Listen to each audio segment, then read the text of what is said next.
Olá, pessoal! Sejam todos muito bem-vindos à trilha por dentro do foguete da Comece com o Pé Direito. Eu sou Ângelo Machado, CEO da Comece, e hoje o nosso tema vai ser sobre os estágios da governança corporativa nas startups.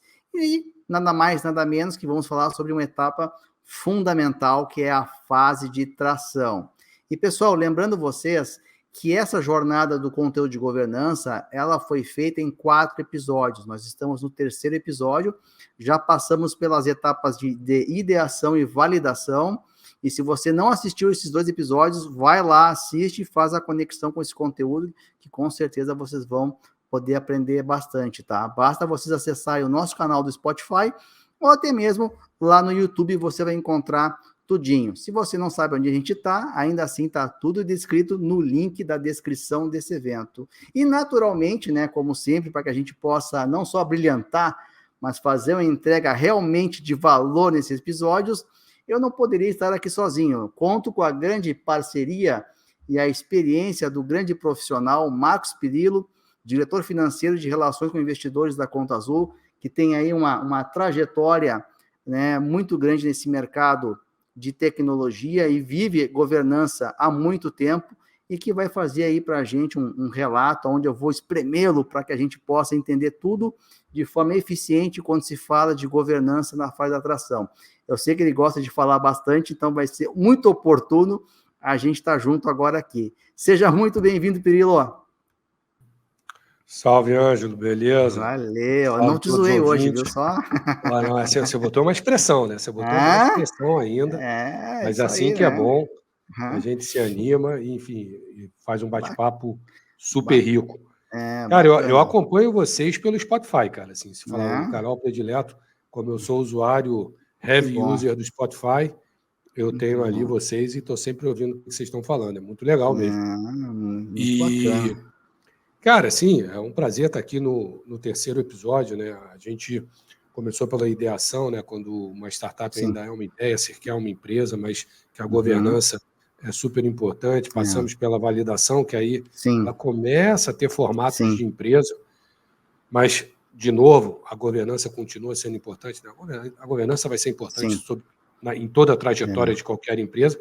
Mas hoje vamos falar sobre tração. Tração é quando, enfim, a empresa já testou seu produto, já sabe Sim, relativamente bem o público a endereçar, né? Tese e execução, ou seja, a tese e a execução tem que estar muito conectada e tem que estar funcionando muito bem, e é hora de captar dinheiro.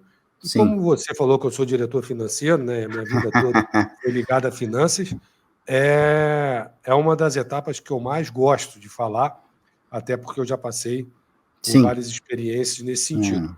Não Tem que não algumas tenha horas de sido. voo, né, nesse meio aí, né? Ah, Hein? sim, sim, sim. Já dá para dar, acho que, algumas voltas na Terra. Mas Ei, não que Pedro, a gente não venha falar deixa de eu só fato. fazer, só aproveitar um minutinho e te devolvo a palavra. A gente fez as etapas de ideação e tração, ideação lá, enfim, né, e validação. E uma coisa muito engraçada que acontece aqui, que bate muita gente, a gente é um país empreendedor, né, e tem muita gente querendo fazer, inventar e fazer negócios, enfim, inerente a ser o nosso universo tech. E toda vez que marcam reunião com a gente para fazer uma apresentação de aproximação com a Comércio, a primeira coisa que a gente faz é, olha só, antes da reunião, tu tem que assistir esses 2 episódios.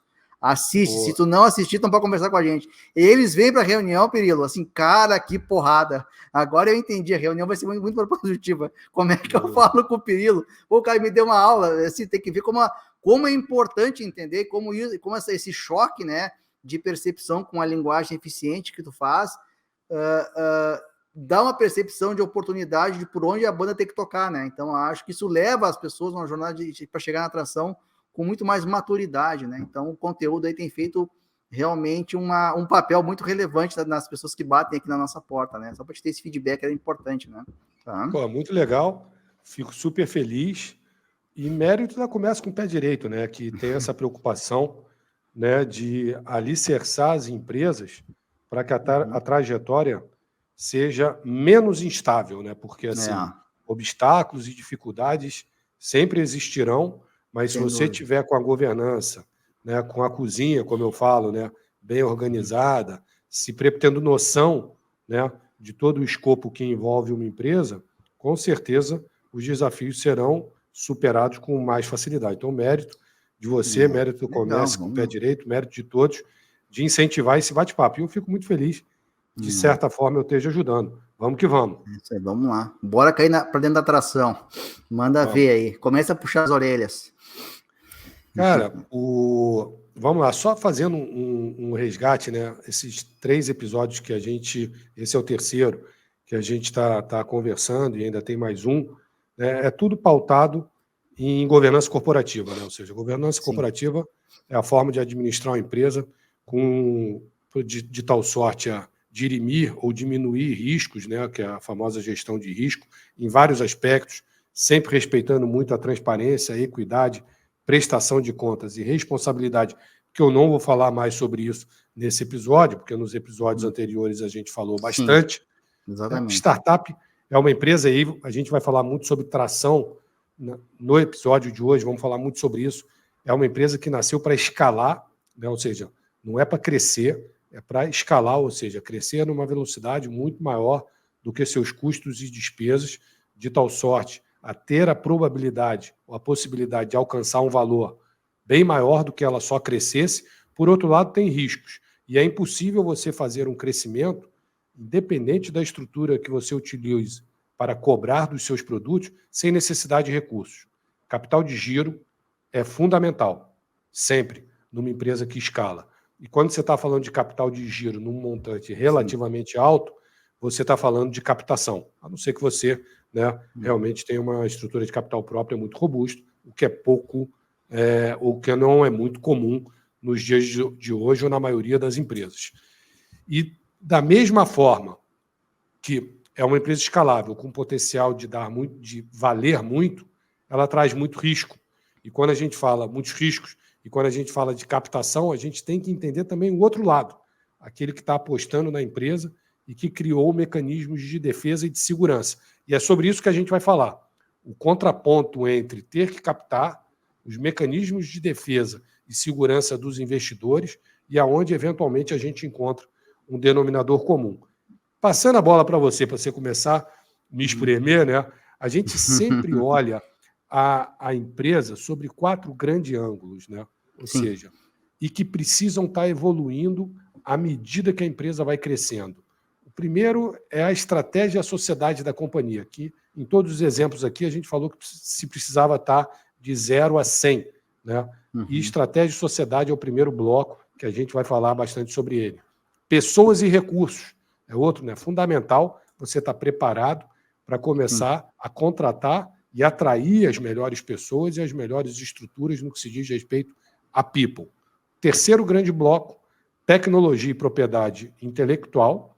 E o último, processos e prestação de contas, que a gente chama de accountability, mas é prestação de contas. Então, sempre respeitando aquilo de transparência, prestação de contas e tudo mais, a gente vai olhar nesses 4 enfoques e vamos falar sobre eles, como eles precisam estar preparados no momento da atração para que a empresa consiga fazer uma captação, aquilo que eu falei, chegou a hora de captar recursos com profissionais de mercado, diferente na ideação e na validação, aonde os recursos vêm ou de amigos ou de angels, ou os anjos que a gente fala, onde normalmente a estrutura da empresa é muito simples, é uma limitada normalmente, aonde o financiamento vem através de financiamento conversível, na maioria das suas vezes, e também com regras bastante distintas quando a gente está falando da ideação e validação.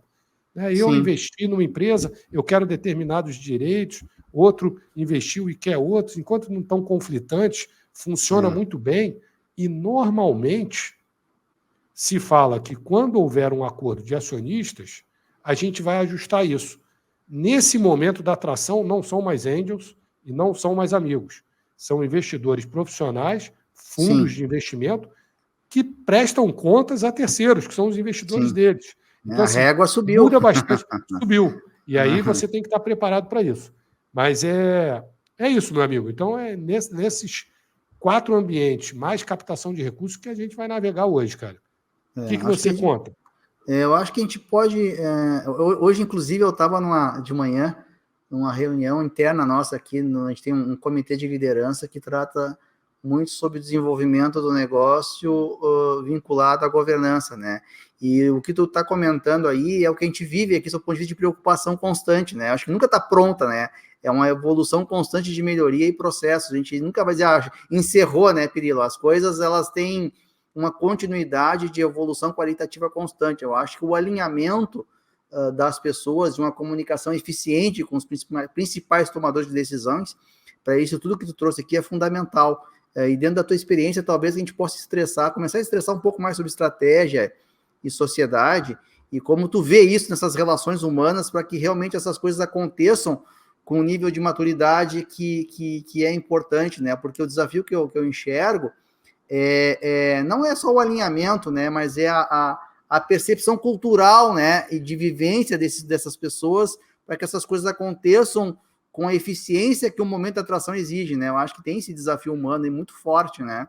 E eu acho que já passou por alguns momentos aí na tua jornada que podem, assim, apresentar situações de superação, desafio, ou até mesmo de insucesso, né? Quando a gente se depara com essa régua lá em cima, né? Perfeito. E você tem toda a razão, principalmente quando você fala que é uma evolução. E nesse determinado momento de uma empresa, que porventura começou sem se preocupar com governança corporativa e de tal sorte começou a tracionar, e nesse exato momento onde precisa estar preparada de governança para poder escalar, se ela não tiver feito isso, ou seja, se preocupado, pouco provável que ela consiga. Então, tudo que a gente vai falar aqui nada mais é do que mais um capítulo de uma história de governança que começou no nascedouro.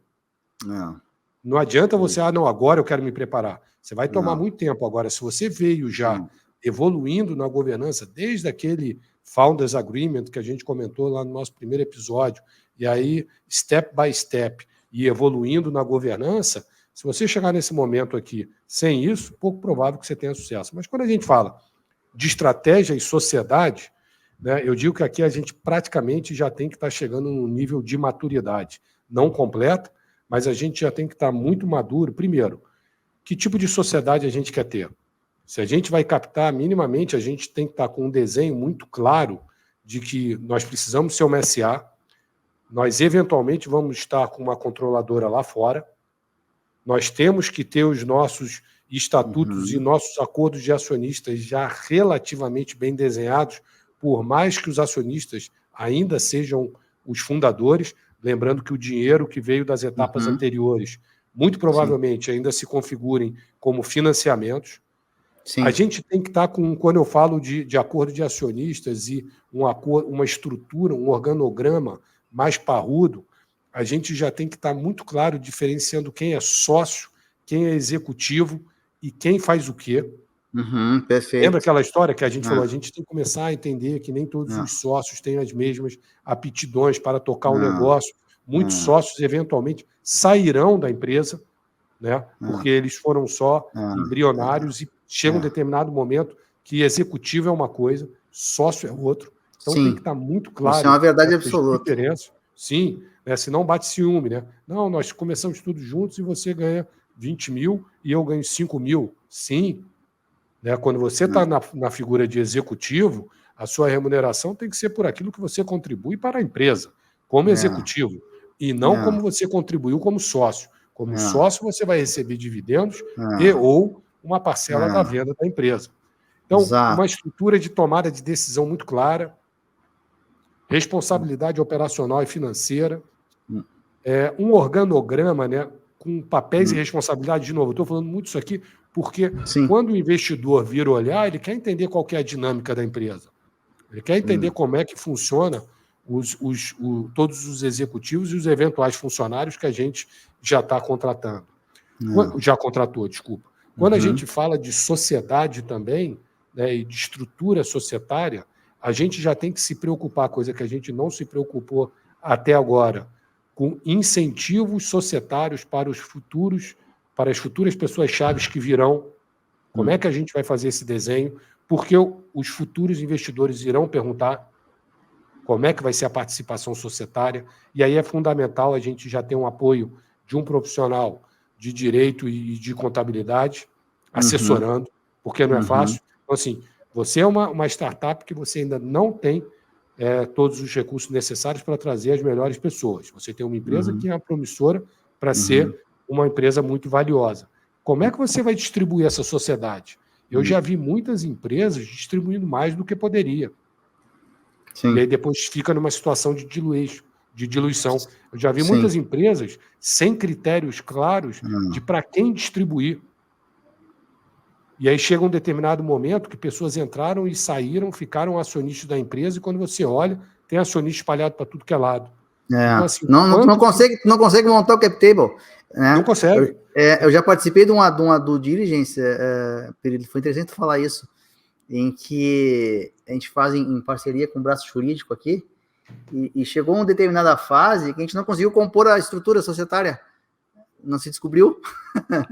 E mais. E isso aí gerou um dano. Olha, foi uma confusão, né? Que atrasou, assim, o troço de um jeito que tu viu que foi uma barbeiragem muito grosseira, né? Por não ter a percepção organizacional que tinha que ser dada, né? Porque não colocaram, no meu ponto de vista, nesse caso, a prioridade, eu até uso essa palavra, do suporte jurídico adequado no momento certo, entendeu? Eles erraram um pouco o timing aí, porque queriam fazer um tipo de economia, entendeu? Quando na verdade era investimento, né? É investimento. Então... E mais, a ação ou cota, mas aqui a gente está falando de ação porque inexoravelmente a gente vai ter que estar indo para uma sociedade de ações, né? Que, diferente do passado, estou falando até então, era uma limitada, quando a gente estava falando de outro estágio, onde a coisa mais valiosa que você tem é a ação.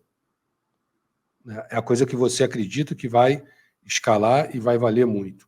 Imagina se você tem critérios mal definidos e você distribui para alguém que passa a ser sócio e 6 meses depois você fala, puta, será que eu queria esse cara como sócio mesmo? E aí ele sai, está em outra empresa, você deu uma parte super relevante da participação da sua empresa. Super relevante não, porque normalmente é minoritário, mas você deu uma parte da sua empresa que você poderia estar investindo esse recurso para trazer pessoas com maior fit. Então, assim, quando a gente está falando de estratégia e sociedade, a gente está falando de tudo isso aí, que já tem que estar pronto. E, de novo, é uma evolução, né, que a gente veio fazendo. Então, sobre estratégia e sociedade, eu acho que aqui a gente já tem que estar, primeiro, tese, capacidade de execução. E para ter capacidade de execução, você tem que ter time, estrutura, sociedade, organograma funcional da companhia, já relativamente bem desenhado, com funções, papéis, responsabilidades, separando quem faz o quê, quem decide o quê, quanto ganha, né? Ou seja, sem dúvida nenhuma que já tem que ter endireitado aquelas questões de PJ, que muitas vezes é um mal necessário ou um problema necessário em etapas anteriores, aqui já tem que estar começando a ser eliminado de tal sorte que você não seja desvalorizado de uma captação. Então, assim, sobre estratégia e sociedade, começando, eu falaria isso. Não, faz muito sentido, acho que esse é o caminho. Antes de eu pular para outro, eu sempre gosto de citar os casos que eu vivo, né?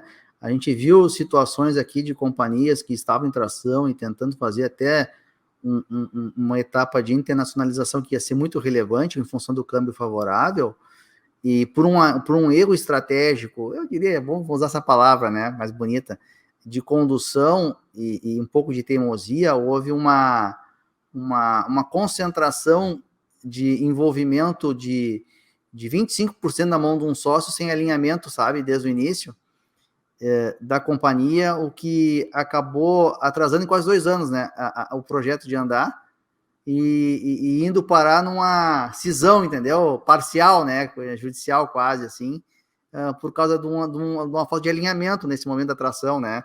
E começou a se discutir valuation, e o Perillo ganha mais que o Ângelo ganha mais que o... Sabe, o que tu falou aí, né?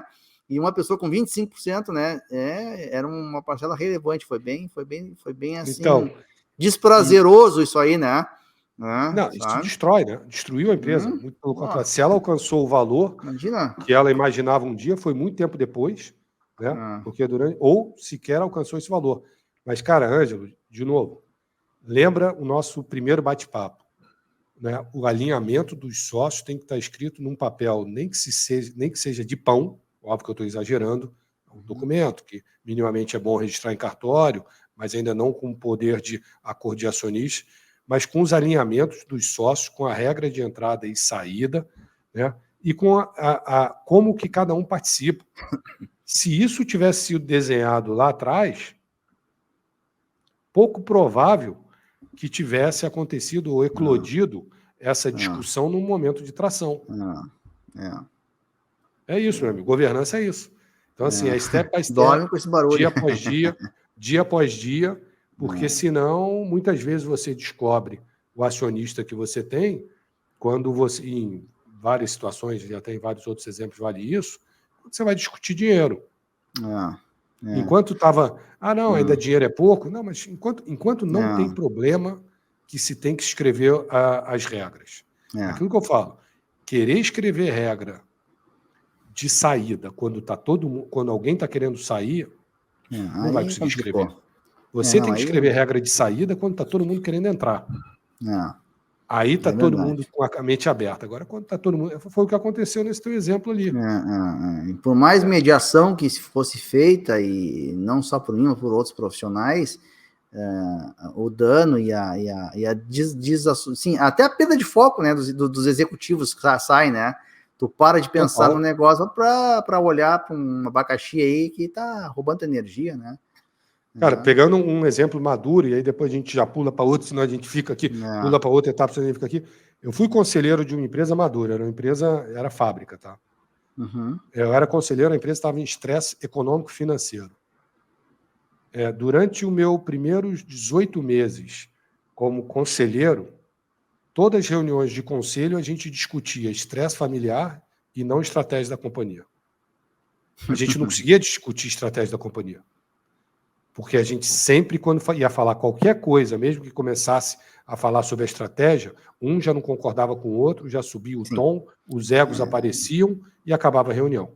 Então, assim, a partir do momento que a gente conseguiu, 18 meses depois, alinhar um processo de recompra paulatino daqueles que não tinham mais interesse em ficar na empresa, só depois daí a gente começou a discutir estratégia.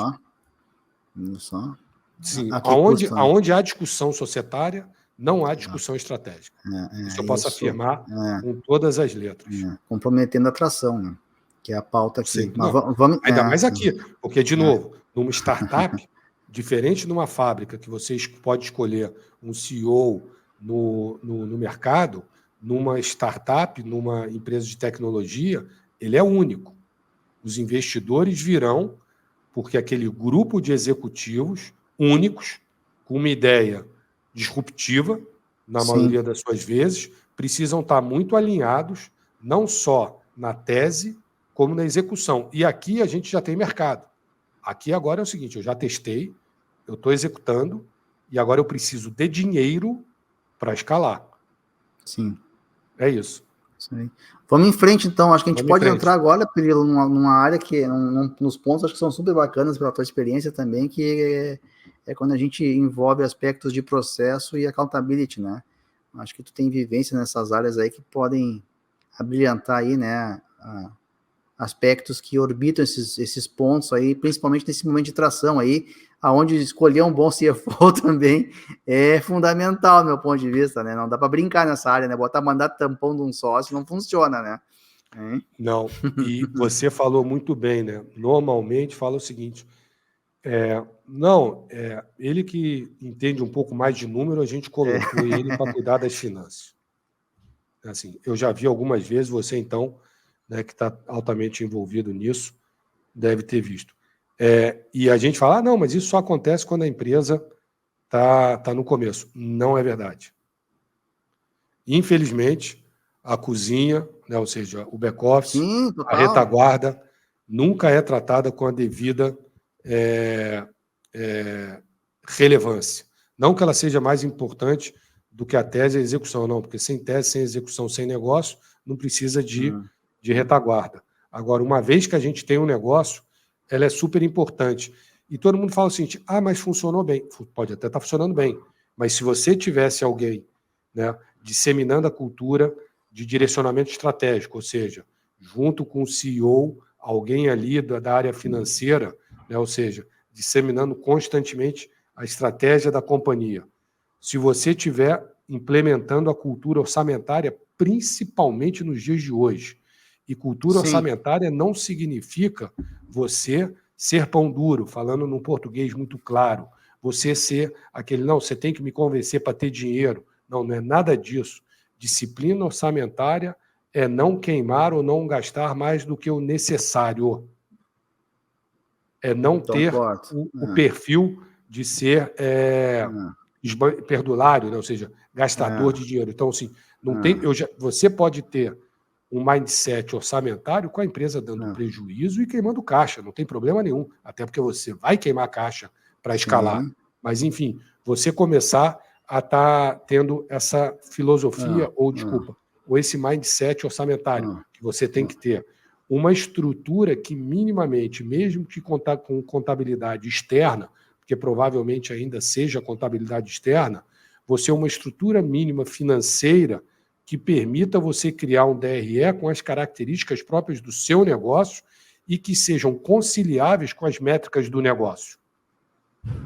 Então, assim, nesse momento, você já tem que ter minimamente, né, um coordenador de contabilidade, um coordenador de controladoria, provavelmente vai ser de contabilidade, conectado com o seu prestador de serviço contábil, preparando o seu relatório econômico financeiro mensalmente com as características da empresa e as peculiaridades.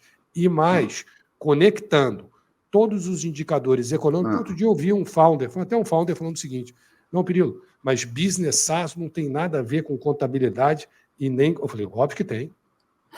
Óbvio que tem. Eu falei assim, se um indicador que você entende relevante, quer seja churn, quer seja payback, quer seja LTV, que é, né, lifetime value, que quer ser qualquer indicador que você apresenta do seu negócio de forma muito direta ou indireta, mas mesmo assim relevante, conversa com o caixa. E você tem que ter a habilidade de fazer esse depara. O depara é muito importante você estar preparado, de novo. Se você não tivesse, falar, mas eu captou, mas você captou com um valuation menor do que você imaginava, foi diluído mais do que imaginava e sofreu, né, teve que aceitar direitos políticos e econômicos piores do que você imaginava. Então, assim, não que seja impossível, mas quanto mais você estiver preparado com isso, você vai estar, né, fazendo uma captação mais bem sucedida. Lembrando, captar por captar é fácil, mas você tem que captar no maior valor, que daqui a pouco a gente vai falar sobre isso, maior valor realista possível e com os menores direitos políticos e econômicos concedidos. Então, assim, essa parte do back-office, eventualmente, alguém já com conhecimento societário dentro da empresa, é bom, né? Eu fiz uma pergunta uma vez para um founder, falei assim, cara, você poderia me escrever aqui no papel todos os direitos políticos e econômicos que os seus investidores têm e o que sobrou para você? Ele falou, eu não sei. Mas olha só que violência. Ele falou, eu não sei. Então, minimamente alguém, pode até ser terceirizado, mas minimamente alguém do seu lado acompanhando essas mudanças societárias. Lembra que eu falei, cara, até então você era uma limitada, agora você é uma sociedade anônima com sócio e com classe de ações muitas vezes diferentes. Isso é accountability. Enfim, eu acho que o planejamento societário a gente já falou, né? A gente já falou da disseminação da cultura e do direcionamento estratégico, né? Ou seja, ter alguém do lado do CFO batendo bumbo sobre estratégia, orçamento, governança, tudo, demonstrações financeiras, né, atualizadas e auditadas anualmente. Aqui já entra a necessidade de uma auditoria anual. Tu trouxe 2 ou 3 pontos aí, sabe, Pirillo? Pela nossa experiência aqui, a gente tem a oportunidade de trabalhar com muita startup que está em tração e está avançando super bem, e que fizeram a identificação de percepção da importância de ter gente competente nessas áreas de controladoria, CFO, enfim. E eu acho muito engraçado, às vezes, que o pessoal me procura dizendo, olha só, já fizeram a troca do time, o cara é chato, hein? Pô, os caras também vão incomodar, entendeu? Mas é esse que eu gosto, né? Ou quando eles vêm assim, não, a primeira pessoa que a gente quer falar é com a contabilidade, entendeu? Então a gente percebe que tem gente certa, né? Quando ele quer olhar, alinhar, enxergar, e exatamente eles vêm com a percepção da disciplina de cultura organizacional dos números, né? Então é aquele chato do bem, né? Eu digo, pô, você tem que levantar a mão, né? Você botaram gente certa, né? E como isso, depois de um certo tempo, dá o estado da percepção de valor, né? Cai a ficha, né? Não, realmente é isso aqui, né? Porque é um processo cultural, né? Que tem que ser implantado e ser mantido, enfim. Então, acho que isso aí é o que acontece quando a gente quer fazer dar certo, né? Enfim. Se você quer entender o futuro da empresa, né, você tem que conversar com o CEO, com a diretoria, né, com a tese e tudo mais. Se você quer entender a empresa, você tem que mergulhar na contabilidade. E se ela não estiver falando a verdade, é muito fácil de pegar você e, enfim, com a experiência que tem, em 2, 3 exercícios, você vê que a contabilidade ou está organizada ou mal organizada. Em tudo isso aqui que a gente está falando. Né? Ou seja, que é um conjunto. Né? Contabilidade não é débito e crédito na única somente. Contabilidade faz parte de controladoria, que faz parte de você ter todos os controles necessários da empresa. Desde o jurídico, que é a parte societária que eu falei, né? Ou seja, que eu já falei que seria bom ter alguém já dentro do time com esse viés, principalmente societário, né? Preocupado com as questões trabalhistas que já começam a existir, começado com a disseminação da cultura orçamentária e por aí vai. Uma coisa que a gente não falou, e aí depois eu passo a bola para vocês, não falo muito, é o seguinte: lembra que nos estágios anteriores a gente falava que os anjos ou aquele seed, né, money que vem, que são de normalmente de fundos, mas com recursos próprios e tudo mais, eles têm uma certa participação na empresa com reuniões mensais, às vezes bimestrais, mas pouco estruturada. Quando você está num momento de tração e você vai trazer investidores profissionais, não que os outros não sejam, mas investidores mais institucionais, né? Fundos que, de novo, captaram recursos e prestam contas a terceiros, eles vão exigir de você um conselho de administração para acompanhamento tempestivo dos números. Se você não teve a evolução daquelas reuniões, né, antes informais, sem pauta e tudo mais, eventualmente vai ser um choque quando você tiver que implementar um conselho, você nem sabe o que fazer. Agora, se você aproveitou o momento daquelas reuniões e ir evoluindo para um conselho ainda consultivo, porque o de administração normalmente vai vir quando com a entrada dos investidores, que a gente nem falou da captação de recursos, mas para um conselho consultivo, mas com pauta de reuniões, né, escrevendo as decisões ou as deliberações que eventualmente foram tomadas. Pô, não precisa de uma secretária? Não. Terminou a reunião, ô founder, você pode escrever aqui o que a gente falou e circular entre nós conselheiros consultivos? Você pode passar aqui um documento, o que a gente decidiu que vai ser feito, só para a gente dar o ok? Mesmo que de forma informal, você tem que estar começando a preparar a empresa para ter algo um pouco mais formal, que seria o conselho de administração, e mais, estar ciente, isso é super importante que eu vou falar agora, de que boa parte daqueles mentores que nesse momento estão fazendo parte do conselho sairão. É importantíssimo numa captação com investidores, de novo, vou usar esse termo mais institucionais, digamos assim, vou falar mais profissionais, você fazer uma limpeza do cap table, porque o estágio mudou. De novo, dinheiro próprio de amigos ou de anjos tem características, direitos políticos e econômicos que foram pactuados num contrato de financiamento que normalmente não conversarão com as novas exigências dos acionistas que estão por entrar com cheques muito mais robustos. Então, assim, você tem que ter em mente que com a entrada de novos recursos desses investidores, é muito importante ou tirar os que até então entraram ou adaptar os que estavam para a nova realidade. E muitas vezes eles terão que abrir mão daqueles direitos, eventualmente políticos e econômicos, que eles pactuaram naqueles contratos de financiamento que se converteriam em capital. O risco maior, ele já passou, que era uma empresa que não sabia nem se ia dar certo, aqui mal ou bem já deu certo, já está tracionando. Então, assim, é muito importante essa limpeza.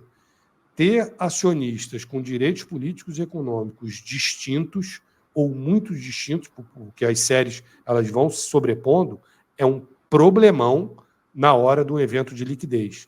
Então, assim, aquela turma que conviveu no começo com características distintas nas estruturas de crédito devem ser ajustadas. Então, é importantíssimo isso. Senão, dá zebra. Entendi. Então, já falamos de conselho consultivo, de administração, fazer limpeza de cap table, tudo isso porque vai chegar a hora de captar, né? Vamos estressar um pouco agora sobre captação e a tua experiência do que tu viu, viveu e pode trazer aqui para a gente fazer uma troca, né, em relação a esse momento aí. Beleza. E situações daqui a pouco conflituosas que tu possa ter enxergado que poderiam ter sido evitadas também, várias, né? Várias. Então, assim, primeiro, antes a gente não passou por algo que também tem que estar super importante, que é tecnologia e propriedade intelectual, que eu falei desde o começo da nossa dominado nesse momento aí. Esse aqui já está dominado. Ou seja, ninguém é dono de nada a não ser a empresa. Todos os documentos inerentes àqueles profissionais que a gente está montando, aquele time que a gente está trazendo, né, tem que estar documentos assinados, deixando muito claro que tudo que acontece na empresa é da empresa, e é sempre importante a gente estar retomando esse assunto para estar oxigenando essa mensagem e essa documentação, porque às vezes a empresa esquece, acha que já fez, e quando vê, eventualmente tem um pedaço ou um período de inovação, de desenvolvimento, que ela não tomou o carinho necessário. Então, é super importante.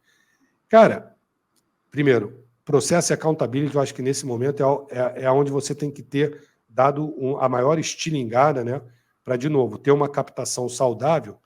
Mas eu tenho uma frase, quer dizer, um texto que eu escrevo em inglês, que quando eu imaginei ele, eu fiquei imaginando em inglês, mas eu vou ler aqui em português, só para aí a gente levar para a parte de captação, né? Eu imagino que a gente está num avião, né? E aí eu falo assim, enfim, bom dia, ou boa noite, ou boa tarde, passageiros, quem vos fala é o capitão. Nós acabamos de passar sobre o Vale da Morte, que são aquelas duas etapas iniciais que a gente falou. A empresa sobreviveu. O Vale da Morte, justamente, é a ideação, né, e a validação. A gente acabou. O avião está em perfeitas condições, como todos nós. Vamos passar agora por cima do mundo das fantasias. É o mundo das startups captando dinheiro, principalmente na época que o dinheiro era abundante. Era um mundo de fantasia que a gente viveu, ninguém é culpado disso, era um cenário econômico, financeiro diferente, onde dinheiro não era o problema. O tempo, a previsão do tempo, é de céu azul e pouco vento. Ou seja, tudo perfeito. Mas cuidado, tudo pode mudar dramaticamente rápido. Apertem os cintos durante todo o voo. E, cara, isso aconteceu. A gente estava no País da Maravilha até 3 anos atrás. Onde dinheiro não era problema, onde valuations absurdos eram... Os founders batiam no peito e falavam, minha empresa vale 1 bilhão. Isso foi muito. E a gente vai falar um pouco sobre isso, né? Agora. E as coisas mudaram numa velocidade tão dramática que muitas empresas não estão mais aqui. Ou quebraram ou se fundiram com alguém. E aí fala, não, estamos numa nova etapa. Nova etapa não, fundiu, porque senão ia quebrar. Foi vendida a preço de banana. E para os sócios, normalmente, não sobra nada. Então, quando você estiver na captação, não se iluda, não deixe seus pés saírem do chão em demasia, porque pode ser um problema, porque está tudo muito bem, quando está tudo muito bem, mas quando as coisas começam a ficar mal, elas podem ficar muito mal. E aí, quando a gente fala de captação, algumas coisas que a gente tem que se preocupar. Né? Porque, de novo, uma captação é feita através de emissão de ações, que a gente já falou que a empresa se preocupou em deixar um pedacinho para distribuir entre aqueles colaboradores que eventualmente fazem parte.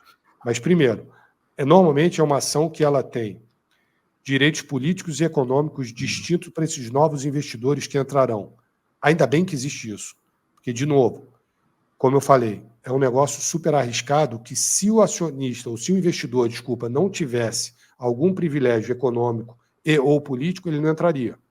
Então, assim, graças a Deus que tem esse diferencial. O que você, founder, o que você, empresa, tem que tomar cuidado é para não dar mais do que o necessário para aquele determinado momento. Sim. Um deles é garanta sempre, at least, no mínimo, 2 assentos no board, independente da sua quantidade de ações. Você, na figura, no direito político, normalmente, desenha-se direito de assento, mesmo para as ações que sobram para os fundadores, que são menos poderosas, né, não têm tantos direitos políticos e econômicos, baseado na quantidade. Uma eventual diluição em demasia pode tirar os seus 2 assentos do board. Sim, então, assim, na verdade. qualidade de founder, independente das ações que eu detenho, eu preciso ter sempre 2 assentos no board. Isso, no começo, ninguém liga muito. Ah, não, você tem muita ação, é o primeiro round, não aconteceu nada demais. Mas pode acontecer. É quando eu falei, quando está tudo muito bem, está tudo muito bem. Quando está tudo muito mal, pode ficar tudo muito mal. Lembrando, então, assim, primeira coisa é isso. Você tem que estar no processo decisório, porque senão você fica dependendo de favor. Não, mas fica tranquilo que a gente vai te chamar. Não é muito tranquilo, não vai te chamar, não. Eu tenho direito. 2, nunca fique muito feliz com valuation alto, mais alto do que a realidade da sua empresa. Tenha os pés no chão. É óbvio que um valuation mais alto dilui menos, mas qual que é o problema que aconteceu nessa última crise? Os valuations estavam muito altos. Sim. Ou com o aumento da taxa de juros e a percepção de crise dos eventos pós-Covid, que ninguém esperava, né? Ou seja, retração de capital, medo e tudo mais, direcionamento do dinheiro para operações mais seguras, muitos valuations caíram pela metade, 60%. E a gente viu situações de 80% no próximo round que as empresas foram fazer. E os mecanismos de defesa que existem numa captação com investidores institucionais se houver um valuation menor que o meu com uma entrada de recursos, ajusta a minha quantidade, a minha participação para a mesma que eu tinha, diluindo os sócios. Isso é uma coisa normal. Então, assim, o valuation muito alto pode se tornar um diluidor extremamente perverso para aqueles fundadores. Imagina uma empresa que eu tinha 50% e ela valia 1 milhão, agora ela vale 300, ou seja, em teoria, eu tinha 1 milhão, eu tinha 500 desse 1 milhão, e agora ela vale 300, e minimamente, eu quero que meus 500 valham a mesma participação desses 300. Não. Acabou a empresa. Não. Perdeu a empresa.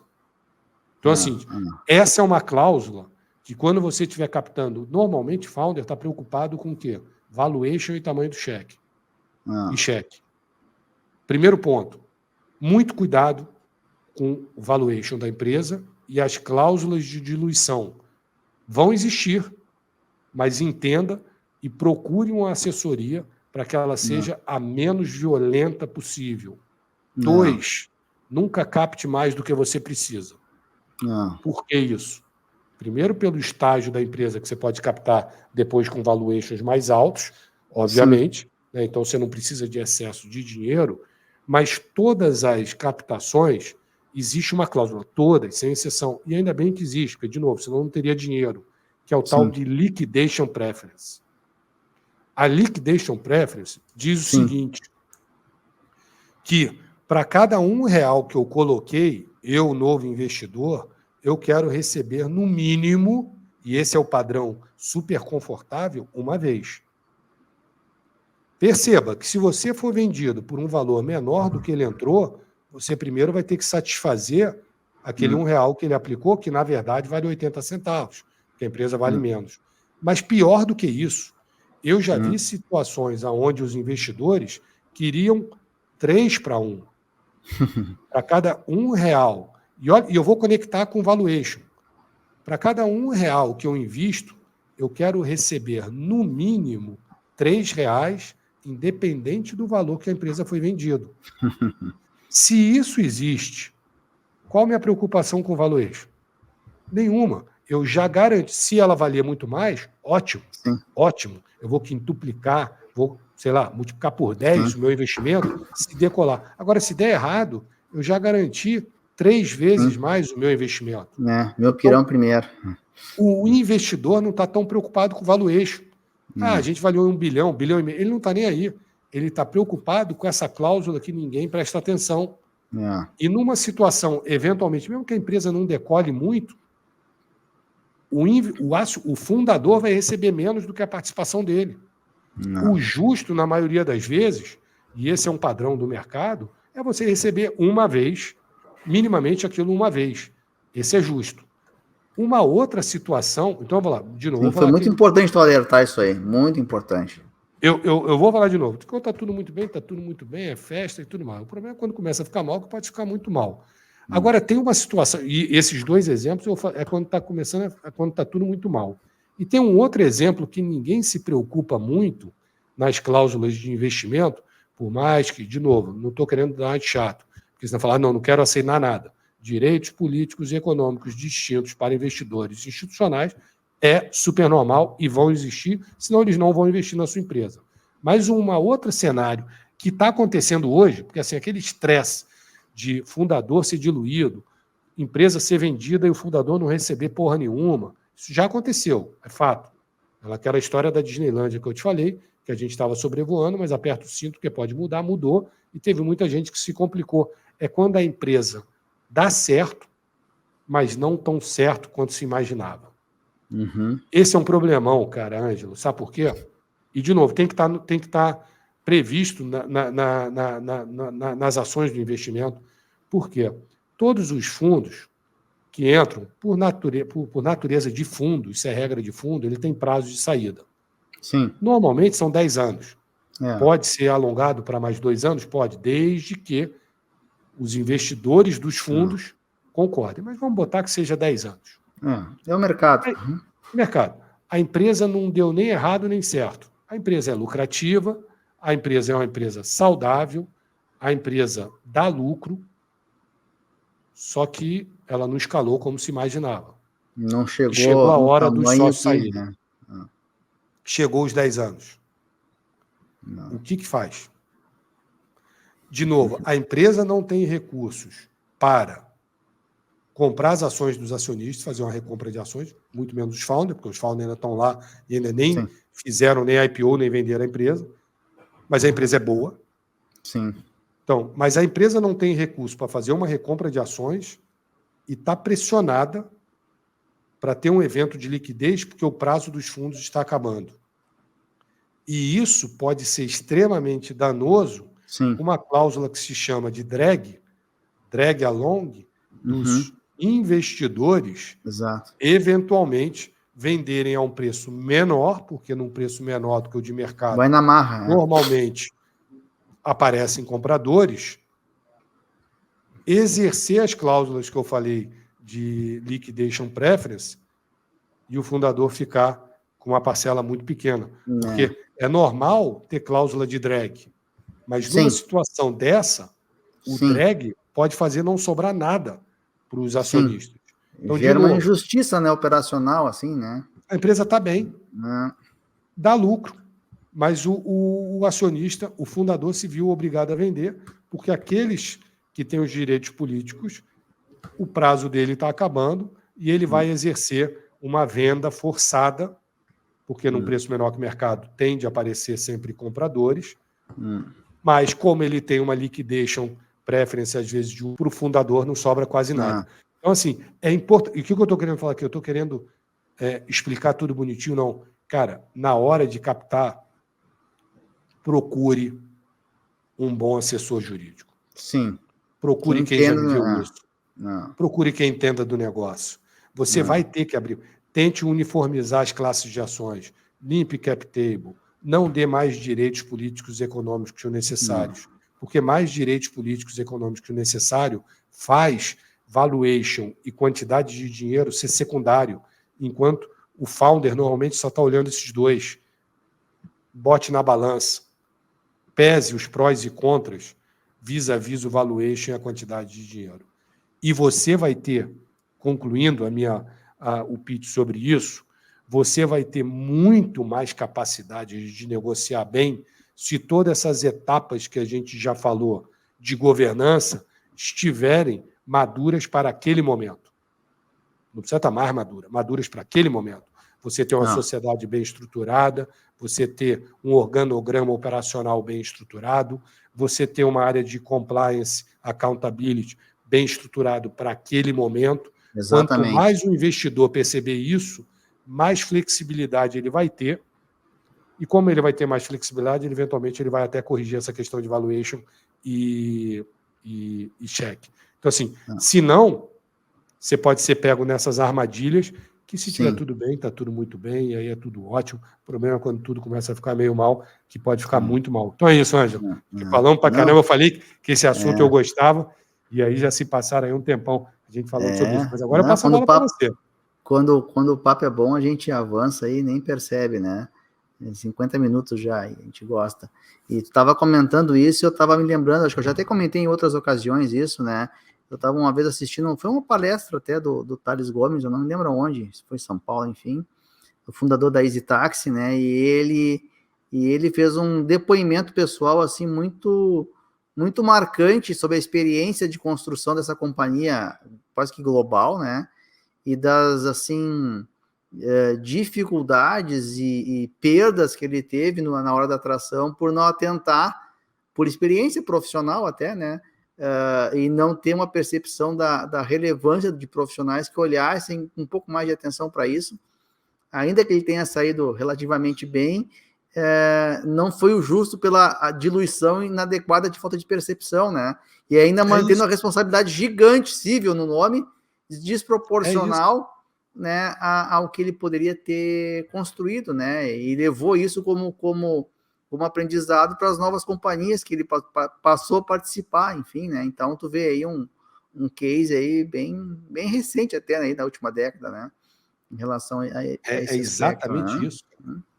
A inocência, a ingenuidade, que era quem sou eu para falar dele, que é um puto empresário, mas ele mesmo reconhecendo que a falta de conhecimento no momento de uma captação vis-à-vis pessoas que são extremamente experientes, que é aquele pessoal que está vindo investir, que é extremamente bem preparado em termos de departamento jurídico, tal, chega a ser até injusto.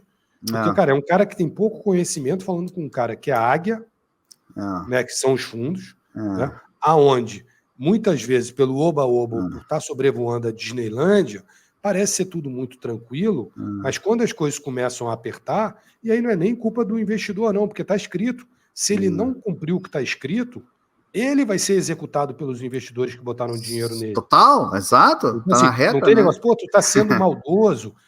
O cara vai falar, pô, meu amigo, eu já tive essa situação. Eu falei assim, eu tive a situação, eu do lado sendo tratado de maldoso, né? Que era uma situação que eu tinha o direito de poder exercer o direito político e econômico.